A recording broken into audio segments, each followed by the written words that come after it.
తాకట్లో ఉన్న మీ బంగారాన్ని విడిపించి ఆ రోజు ఆన్లైన్ రేటుకి కొంటాం. Sharma gold company. నమస్కారం, వెల్కమ్ టు సుమన్ టీవీ. నేను గీతాంజలి. ప్రస్తుతం మనతో పాటు జగదీష్ గురు స్వామీజీ ఉన్నారండి, అలాగే కిరణ్ గారు ఉన్నారు. వారి గురించి ఒక మాట చెప్పాలి. గురువు గారు గత 30 సంవత్సరాలుగా హిమాలయాల్లో సాధన చేస్తూ ఉన్నారు. ఇంకొక మాట ఏంటంటే, వారి గురువు గారైన నిఖిలేశ్వర స్వామీజీ ఎవరైతే ఉన్నారో వారి ఆదేశాల అనుసారం వారు ప్రస్తుతం హిమాలయాల నుంచి దక్షిణ భారతదేశం వచ్చారు. ఒక సంకల్పంతో వారు ఇక్కడికి రావటం జరిగిందని తెలిసింది.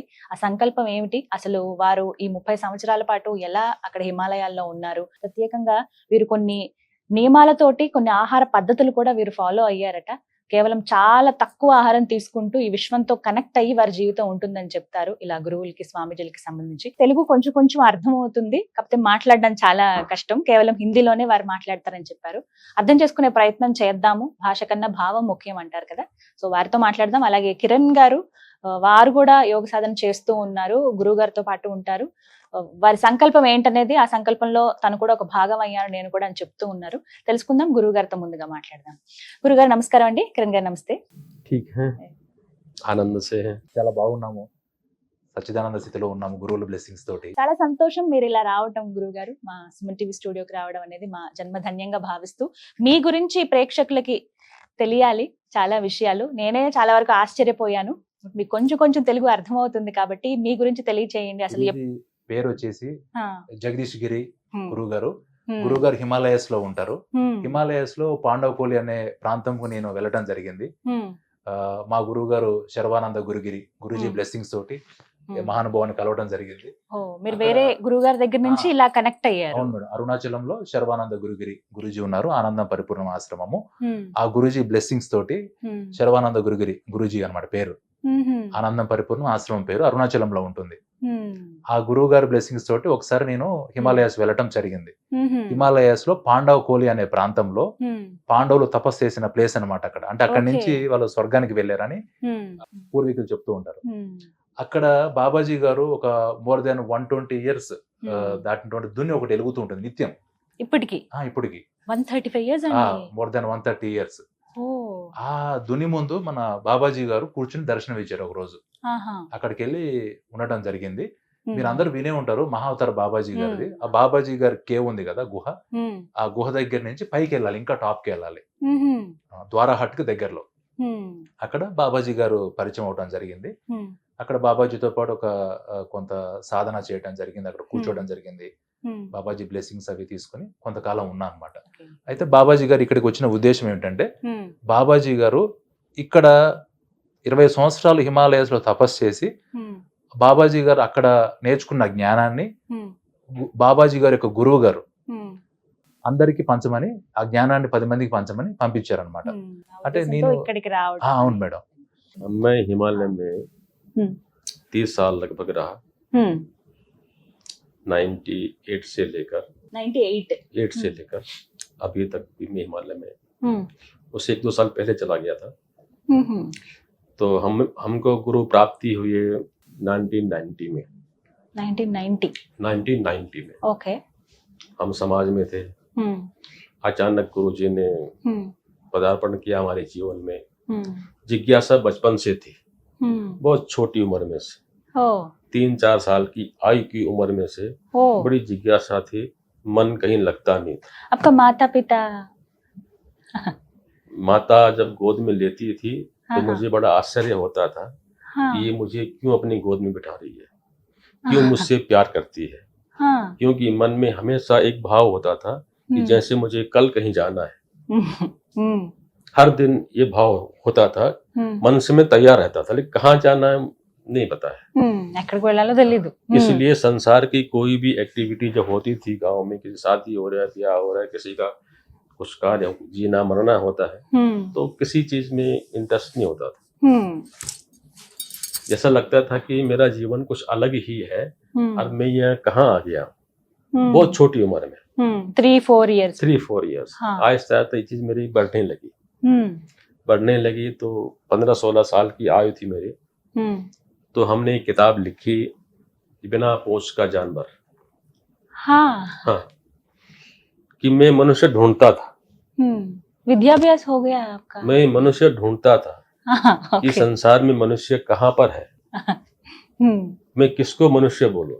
हम्म उस समय शिक्षा बहुत कम थी, हम्म है ना।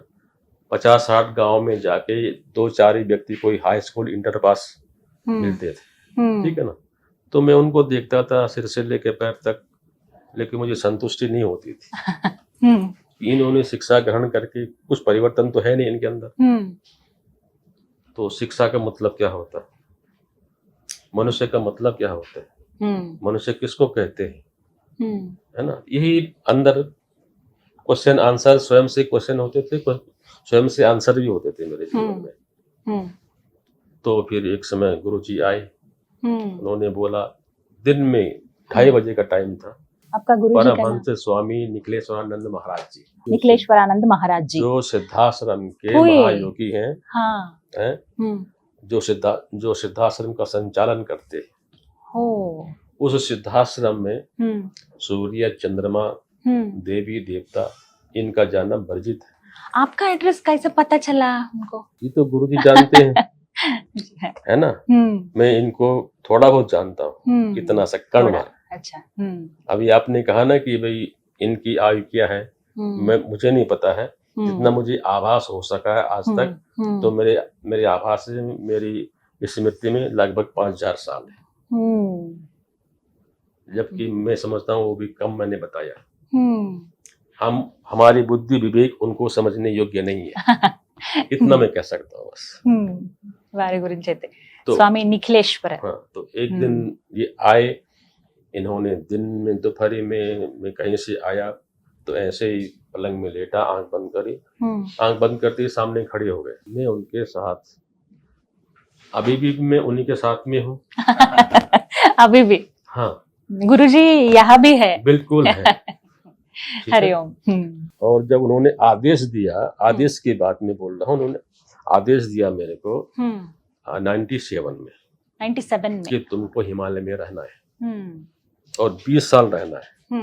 30 साल? 20 साल। 20 और ठीक, हाँ, 20 साल पूरा होने के तुरंत बाद फिर उन्होंने आदेश दिया है कि तुमने दक्षिण भारत में जाना है। अब जो साधना तुमने की है, जो तुम्हारे अंदर जिज्ञासा थी, तुम्हारी शांत हो चुकी है, अब उस चीज को समाज में बांटना है। हाँ। हिमालय की गुफाओं में रह करके कोई फायदा नहीं है। अपने ज्ञान को जब तक सन्यासी समाज में नहीं बांटता है, तो ऐसा शिष्य मेरा नहीं हो सकता है। हमने क्रिया योग किया, ओके, किया। गुरुजी ने शून्य साधना करवाई कि शून्य में से भोजन कैसे ले। हाँ, शून्य में से भोजन कैसे ले, ठीक है। वहां से उन्होंने स्टार्ट। बहुत आश्चर्य है। उनके लिए कोई आश्चर्य नहीं है, मेरे लिए भी कोई आश्चर्य नहीं है। जब तक हम साधना में एकाग्र नहीं होते हैं, तब तक साधना नहीं हो पाती। कोई साधना कर रहे हैं, हाँ। हर 10 मिनट बाद हमको कुछ खाने के लिए चाहिए, है, कुछ पहनने के लिए चाहिए, तो साधना में एकाग्र नहीं हो सकते। अखंड एकानंद के लिए, अखंड साधना के लिए एकाग्र भी अखंड होना चाहिए। कल सवेरे में क्या खाऊंगा, भूख नहीं लगा आपको, ठीक है, हाँ। है ना। हाँ। तो वहां से उन्होंने स्टार्ट की हमारी साधना। अच्छा। कि पहले, सबसे पहले शून्य साधना करो, ठीक है। शून्य साधना करने से वायु में से, सूर्य में से जो तुम्हें चाहिए वो तुम ले सकते हो। और पंचभूत से जो तुम्हें चाहिए वो ले सकते हो, वो भी अपनी आवश्यकता के अनुसार, प्रदर्शन करने के लिए नहीं। जो आपको चाहिए वो आप ले सकते हैं। ఎంత అవసరమో అంతనే తీసుకోవాలి। इससे हमें क्या हुआ कि हम हिमालय के किसी भी क्षेत्र में रहे, कहीं भी रहे, बल्कि ऐसी जगह में भी वो हमें ले गए जहाँ हम कल्पना नहीं कर सकते हैं कि हम वहाँ पहुँच सकते हैं। लेकिन वो अपने सामर्थ्य से वो हमें ले गए और साधना हमने की वहाँ। ऐसा 20 इयर्स। हाँ। नीचे समाज के अंदर केवल एक लौंग में हम 3 साल कंटिन्यू रहे, केवल ओनली एक लौंग पे। लौंग, लवंग, या क्लोव्स, लौंग, इलायची। हाँ, इलायची तो मैं अब भी लेता हूँ। हाँ। अगर मैं एक इलायची ले लूं, हाँ। मुंह में तो एक इलायची मेरे लिए 24 घंटे के लिए बहुत है। 24 గంటే हाँ, एक ఓ इलायची మై గాడ్ అమ్మో बहुत ఒక है। లవంగం ఒక యాలక్కాయ हाँ, పానీ हम्म। పానీ పిసి पानी 1 गिलास सुबह ఓకే మార్నింగ్ ఆఫ్టర్నూన్ ఈవినింగ్ అమ్మో ఎలా ఉంటారు 3 గురుజీ సంవత్సరాలు అసలు ఉన్నారు. 3 సంవత్సరాలు అర్థమవుతుందండి 3 ఏళ్ల పాటు ఒక లవంగం ఒక యాలక ఒక గ్లాస్ మంచినీళ్ళు తాగేవారట రోజు ఇదే వారి ఆహారం 3 ఇయర్స్ ఇలాగే కంటిన్యూ చేశారట फिर एक 6 साल केवल पानी के ऊपर ఆ లవంగం యాలకులు కూడా లేవు और नहीं वो और नहीं, हाँ। शारीरिक श्रम पूरा करना है। హ్మ్, ऐसा नहीं హ్మ్, कि हम भोजन नहीं करते हैं, केवल लौंग लेते हैं, केवल पानी पीते हैं హ్మ్, और हमें काम नहीं करना హ్మ్, है ना। హ్మ్. जितना यंग एज का आदमी काम कर सकता है 25 किलोमीटर कंटिन्यू వాకింగ్ वॉकिंग, ठीक है ना, और सारा काम आश्रम का 10-12 गायों का गोबर निकालना, హ్మ్, उसको साफ करना, 50-60 लोगों का भोजन बनाना, वाह। 12 मंदिर में सफाई करना, पूजा हाँ। करना, హా, दो लगभग 300-400 वर्ग फुट में హ్మ్, डेली झाड़ू मारना, साफ करना, హ్మ్. मंदिर की व्यवस्था अकेले देखना, ఆ. भोजन कुछ नहीं, केवल पानी के ऊपर, एक लौंग के ऊपर।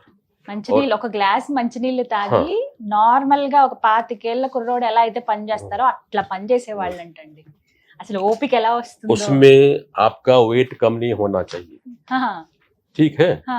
आप कुछ नहीं खा रहे हैं हम्म। और आपका वेट दिन प्रतिदिन कम हो रहा है, जी आपका उम्र कितना है अभी 65, 65 इयर्स ठीक है ना। ओह, और एज के हिसाब से, हाँ। हाइट के हिसाब से हाँ. आपका वजन कम नहीं होना चाहिए। हम्म, अगर तక్కువ ऐसा అవ్వకూడదు. कम हो रहा है हम्म, तो आपको वो योग नहीं करना चाहिए, ఇంకా అర్హత ఉండదు వాటికి. ठीक है ना। एक फुट पे 9.5 किलो वजन आदमी का बनता है, हम्म, स्वस्थ व्यक्ति का। हम्म, अगर 5.5 फुट आपकी हाइट है, हम्म, आपका वेट कितना होना चाहिए हम्म, वो आप स्वयं डिसाइड करें, हम्म, कर सकते हैं ना।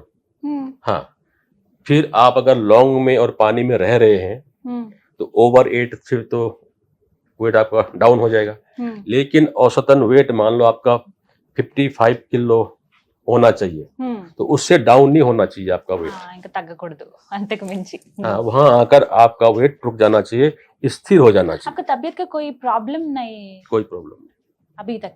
अभी तक कोई प्रॉब्लम नहीं, ग्रेट जी गुरु जी का आशीर्वाद है. सब उनका आशीर्वाद। అంటే ఇక్కడ గురువు గారు చెప్పిన దాంట్లో మెయిన్ ఇంపార్టెంట్ హ్మ్. పాయింట్ ఏంటంటే అండి, గురువు గారు నేను అలా ఉంటానికి కారణం అంతా మా గురువు గారి బ్లెస్సింగ్స్ అని అవును, చెప్పారు. చెప్తున్నారు. హ్మ్. అయితే మీకు గురుగీతలో ఒక శ్లోకం ఉంటుంది మేడం. హ్మ్. ఆ శివవదృశ్యతే సాక్షాత్ శ్రీ గురుపుణ్యకర్మిణం, నరవదృశ్యతే సాక్షాత్ శ్రీ గురుపాపకర్మిణం, నగురోరధికం కచ్చిత్, నగురోరధికం కచ్చిత్, నగురోరధికం నగురోరధికం, శివ శాసనతో శివ శాసనతో శివ శాసనత అని చెప్తారు. అర్థం ఏంటండి? అంటే ఇక్కడ అర్థం ఏంటంటే భావము, శివవదృశ్యతే సాక్షాత్ శ్రీ గురుపుణ్యకర్మిణం అంటే తన యొక్క గురువుని ఎవరైతే సాక్షాత్తు పరమేశ్వరులాగా భావిస్తారో హ్మ్. అది పుణ్యకర్మతో సమానము. హ్మ్. నరవదృశ్యతే సాక్షాత్ శ్రీ గురుపాపకర్మిణం అంటే హ్మ్. ఒక సాధారణ ప్రాపంచికమైన వ్యక్తిలాగా మనం గురువుని చూడకూడదు, హ్మ్. అది పాపకర్మతో సమానము. హ్మ్. నగురోరధికం కచ్చిత్, గురువు కన్నా అధికమైంది ఇంకొకటి లేదు. లేదు. నగురోరధికం కచ్చిత్, హ్మ్. గురువు కన్నా అధికమైంది ఇంకొకటి లేదు. హ్మ్. నగురోరధికం నగురోరధికం, గురువే అధికం గురువే అధికం, హ్మ్. శివ శాసనతో శివ శాసనతో శివ శాసనత, ఇది శివుడి యొక్క శాసనము అని పార్వతీదేవికి పరమేశ్వరుడే చెప్పాడని హ్మ్. మన పురాణాల్లో అంటే గురుగీతలో చెప్పారు ఈ శ్లోకం. ఇప్పుడు Hmm. గురువు గారు జగదీష్ గిరి బాబాజీ ఏం చెప్తున్నారు, హ్మ్. ఇదంతా కూడా నిఖిలేశ్వరానందగిరి మహారాజ్ యొక్క బ్లెస్సింగ్స్ హ్మ్. అని చెప్తున్నారు. అలానే సాధనలో ఉన్నటువంటి ప్రతి ఒక్క శిష్యుడు సాధకుడు కూడా హ్మ్. వాళ్ళు ఎనర్జీని తీసుకుంటారు మేడం, Hmm. విశ్వశక్తిని తీసుకుంటారు. హ్మ్. ఆ విశ్వశక్తి ఆటోమేటిక్ గా పైనుంచి ఫ్లో అవుతున్నప్పుడు హ్మ్. వాళ్ళకి ఆటోమేటిక్ గా ఆకలి అనేది దప్పికనే తగ్గిపోతుంది. తగ్గుతుంది. ఆ అందుకని శక్తి అలా ఉండగలుగుతున్నారు. కేవలం ఆ. ఒక లవంగం, ఒక యాలక్కాయ, ఒక అవునండి. గ్లాస్ మంచినీళ్ళు. ఎస్ మేడం, 3 ఏళ్ల పాటు అలా ఉన్నారు. అలా ఉన్నారు. मेरा अनुभव ये है कि गुरु से हम परिचित तो बहुत बाद में होते हैं, हम परिचित बाद में होते हैं, गुरु हमसे पहले परिचित होता है। హ్మ్. ये मेरा अनुभव बाद में आया है, हाँ. गुरु के मिलने के बाद में। ఓకే. हम जो जानते हैं कि हमें गुरु जी 94 में 5 में मिले हैं, హ్మ్. वो हमारी भूल है। गुरु हमारे साथ बहुत पहले से थे। హ్మ్. मेरे बचपन में एक घटना घटी थी। मैं जब 6 क्लास में पढ़ने के लिए गया हम्म, तो वहाँ पर हमारे इधर में टोपी पहनने का बड़ा रिवाज था हम्म, पहले, हम्म, टोपी और चोटी रखने का। हम्म, हमारा शरीर ब्राह्मण परिवार का है, हम्म, तो 6 क्लास में गए तो वहाँ हमारी टोपी और चोटी काट दी गई अय्यो, हाँ, कि आप टोपी नहीं पहन सकते हाँ, और कल से चोटी काट के लाना। हम्म, बड़ा दुख हुआ, हम्म, लेकिन बोल नहीं सकते थे किसी को। हम्म, अनेक प्रकार से मैंने पहले भी बताया आपको कि मैं बहुत गहन चिंतन बचपन से ही करता था, हम्म, बहुत गहरा चिंतन। हम्म, जैसे जैसे आयु मेरी बढ़ती गई, मैं सोचता रहता हम्म, कि मनुष्य कैसा होता है, हम्म, तो कोई मनुष्य नजर नहीं आता था मेरे को। हम्म, अपनी माँ बाप के अंदर भी मेरे को माता पिता नजर नहीं आते थे। मैं भी उनको सोचता कि ये 2-4 दिन के लिए है, इनके हम्म, साथ में हो, बाद में मुझे कहीं और जाना है। इस तरह से जीवन चलता रहा मेरा। हम्म, आयु के हिसाब से गुरु जी मिले, हम्म, तो गुरु तो शिष्य की हर बात को जानता है। हम्म, तो उन्होंने, और मेरा उद्देश्य एक ही यही था कि हम्म, हमारे जो संस्कार दबाए जा रहे हैं, खत्म किए जा रहे हैं, हम्म, इनको वापस हम कैसे ला सकते हैं। हम्म, अब बहुत सरलता के साथ, किसी प्रकार का कोई समाज में उद्वेग उत्पन्न न हो, और हम बहुत आसानी से उन संस्कारों को वापस ग्रहण कर लें। हम्म, ये मेरा जीवन का मूल उद्देश्य था। हम्म, तो गुरु जी ने वो रास्ते की साधना कराई, हम्म, साधना हुई। फिर हम लगभग 15 साल से उस पर एक्सपेरिमेंट भी कर रहे हैं, करता रहा साथ 15 साथ में, years, हम्म, क्योंकि इस मंत्र पे हमने 2-3 बार चेंज भी किया बीच में। हम्म, माँ भगवती सरस्वती का जो बीज अक्षर है, हम्म, ज्ञान का बीजाक्षर है, बीजाक्षराలు, क्योंकि ज्ञान का, शक्ति का और लक्ष्मी का, हम्म, तीनों शक्तियों का त्रिशक्ति, एक एक बीज अक्षर होते हैं, हम्म, ठीक है ना। हम्म, बाकी अन्य जो भी शब्द उनमें हम लगा देते हैं, हम्म, वो अपने सांसारिक कार्यों के हम्म, अनुसार उस हम्म, मंत्र को इस्तेमाल करने के लिए हम्म, हम उसमें परिवर्तन करते हैं।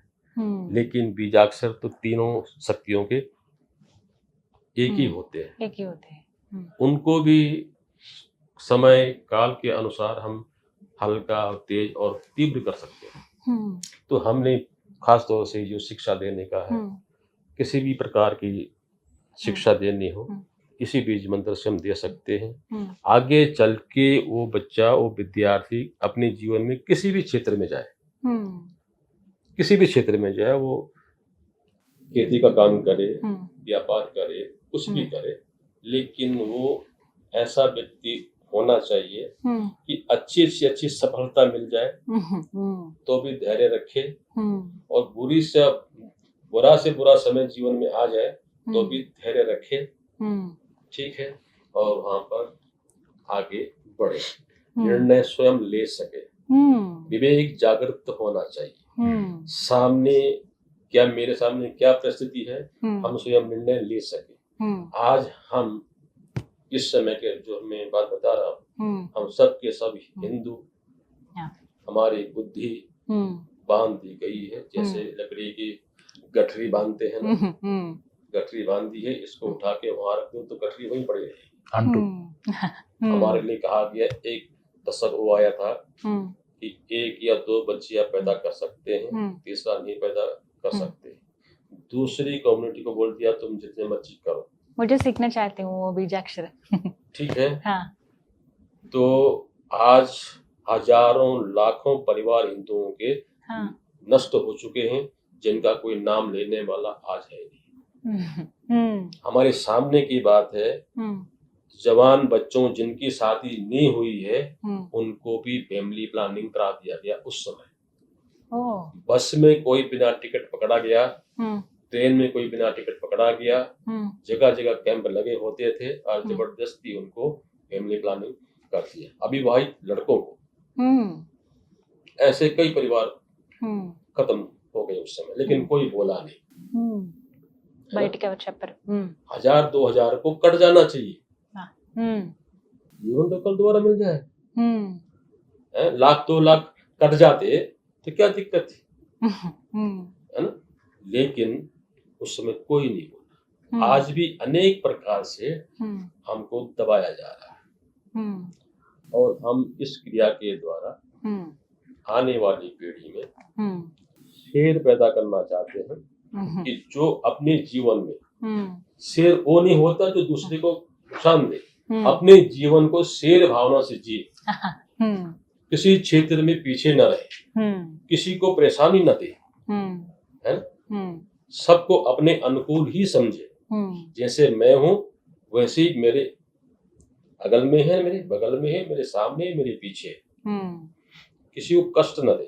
ऐसे संस्कार युक्त मनुष्य कैसे हम उत्पन्न करें? तो इस भगवती का जो बीज मंत्र है, ये केवल बीजाक्षरम से होता है? बीजाक्षर, केवल बीजाक्षर ही जपना है। आरोग्य विद्यालय में इसलिए हमने किया कि विद्यालय में मेन पावर आ जाती है।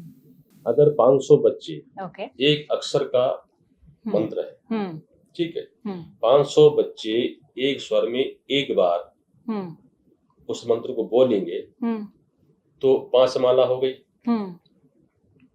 5 माला हो गई, एक बार बोलने में 5 माला हो गई। और प्रत्येक बच्चे की हो गई, అందరూ చేయటం వల్ల प्रत्येक बच्चे की 5 माला हो गई एक बार बोलने में। और 108 बार बोल दिया तो 108 माला हो गई प्रत्येक बच्चे की, और केवल 5 मिनट के अंदर, केवल 5 निमिषाలు, 5 minutes, केवल 5 मिनट 500 माला हो जाती है।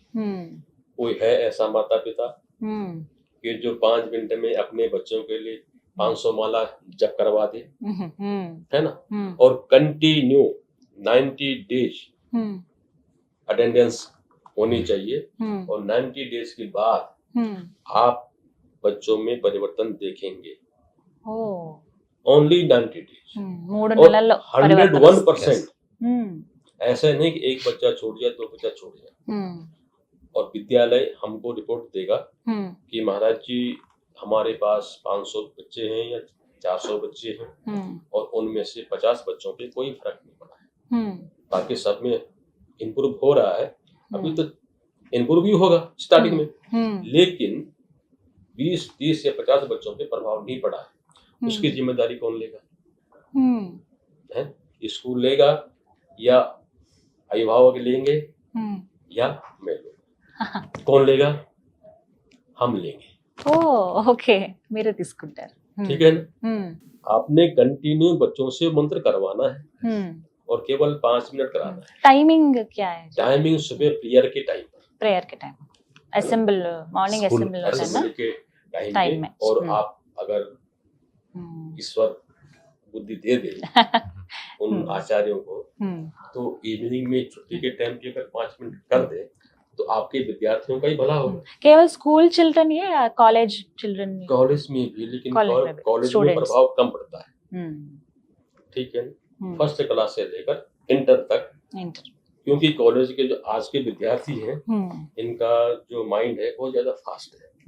ये बात उनके माइंड में घुसेगी, यूं उसके फिर बाहर निकल जाएगा, जंप मार के बाहर आ जाएगी। గురుగారి మాట ఒకటేనండి, ఎవరైతే ఇప్పుడు స్కూల్ పిల్లలు ఉన్నారో స్కూల్ మేనేజ్మెంట్ లో ఆలోచించి ఉదయం పూట అసెంబ్లీ అవుతారు అందరూ కూడా, ప్రేయర్ టైం అని ఒకటి ఉంటుంది. అప్పుడు గనక ఈ త్రిశక్తి మాత లక్ష్మి, సరస్వతి, దుర్గాదేవి, ఈ ముగ్గురు అమ్మలకు సంబంధించినటువంటి బీజాక్షరాలు ఏవైతే ఉంటాయో అవి గనక పఠిస్తే వాళ్ళల్లో ఖచ్చితంగా పరివర్తన వస్తుంది అని అంటున్నారు. కావాలంటే టెస్ట్ చేసి కూడా మేము చూసాము. ఉత్తర భారతదేశంలో అలాగే మధ్య భారతంలో ఎక్కడైతే ఉన్నా అక్కడ ప్రత్యేకంగా కొన్ని స్కూల్స్ కి వెళ్ళి ఎక్స్పెరిమెంట్ గా కూడా చేశారటండి. 90 రోజుల పాటు గనక ఈ మంత్రాన్ని పఠించి ఆ ప్రేయర్ టైంలో వాళ్ళలో ఖచ్చితమైన పరివర్తన చూసామని చెప్పి స్కూల్ మేనేజ్మెంట్ లో చెప్పాయట. అదే నిఖిలేశ్వర్ గురూజీ ఎవరైతే వారి గురువు గారు ఉన్నారో వారి ఆదేశం ప్రకారంగా నార్త్ ఇండియా నుంచి, అంటే హిమాలయాల నుంచి దక్షిణ భారతదేశం ఇక్కడికి రావటము, ఇక్కడ వారు సంకల్పించారు ఇక్కడి నుంచి ప్రారంభిద్దామని చెప్పి. తెలుగు రాష్ట్రాల ముందుగా ఎంచుకున్నారు వారు, అది మన అదృష్టంగా భావించవచ్చు. స్కూల్ మేనేజ్మెంట్లు ఎవరైనా కూడా మేము మా పిల్లలకి, స్కూల్ పిల్లలకి ఈ విధంగా నేర్పిద్దాం అనుకుంటున్నాము, జస్ట్ ఒక 5 నిమిషాలనండి, ఎక్కువ టైం కూడా పట్టదు. అంతమంది పిల్లలు ఒక్కసారి పఠిస్తే ఎంత బాగుంటుందో మనమే అర్థం చేసుకోవచ్చు.